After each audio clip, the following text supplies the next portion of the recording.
Chapter 16. The Book of Life. A person is what his life is. That which continues beyond death is life. This is the meaning of the Book of Life that opens with death. When this subject matter is contemplated from a strictly psychological point of view, indeed, a routine day in our life is just a small replica of the totality of our life. Therefore, as an outcome of all of this, we can infer the following. If a human being does not work on himself today, he will never change. When one affirms that one wants to work on himself, and he does not work today, putting it off for tomorrow, such an affirmation will be a simple project and nothing more, because in it is a replica of all our life. There exists out there a common saying that states, "Do not leave for tomorrow what you can do today." If a human being says, "I will work on myself tomorrow," then he will never work on himself, because there will always be a tomorrow. This is very similar to a certain sign, notice, or poster that some merchants put in their stores. "I do not give credit today, but I will tomorrow."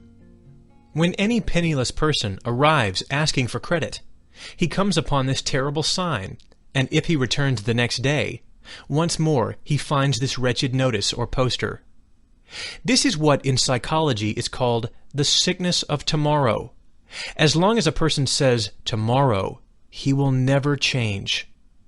We need, with maximum urgency, to work on ourselves and not dream lazily of a future or any extraordinary opportunity. Those who say, "I will first do this or that, and then work," will never work on themselves. They are the dwellers of the earth mentioned in the Holy Scriptures. I knew a powerful landlord that used to say, "First of all, I need to be well off. Then I will work on myself." When I visited him on his deathbed, I then asked him the following question: "Do you still want to be well off?" He answered me, "I truly lament having wasted my time." He died some days later, after having acknowledged his mistake. That man had many lands. However, he wanted to own the neighboring properties so that he could become well off, so that his estate would be bordered exactly by 4 roads. The great Kabir Jesus said, "Sufficient unto the day is the evil thereof." Matthew 6, verse 34. Let us observe ourselves today, in whatever concerns the ever-recurring day, which is a miniature of our entire life. When a human being begins to work on his own self, here and now, today, when he observes his displeasure and pain, he then walks upon the path of success.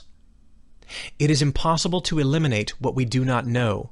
Therefore, we must first observe our own errors. We need not only to observe our day, but also our relationship to it. A certain ordinary day that each person experiences directly exists, with the exception of unusual and uncommon incidents. So it is interesting to observe daily recurrence, the repetition of words and events towards each person, etc. That repetition or recurrence of events and words deserves to be studied. It leads us to self-knowledge.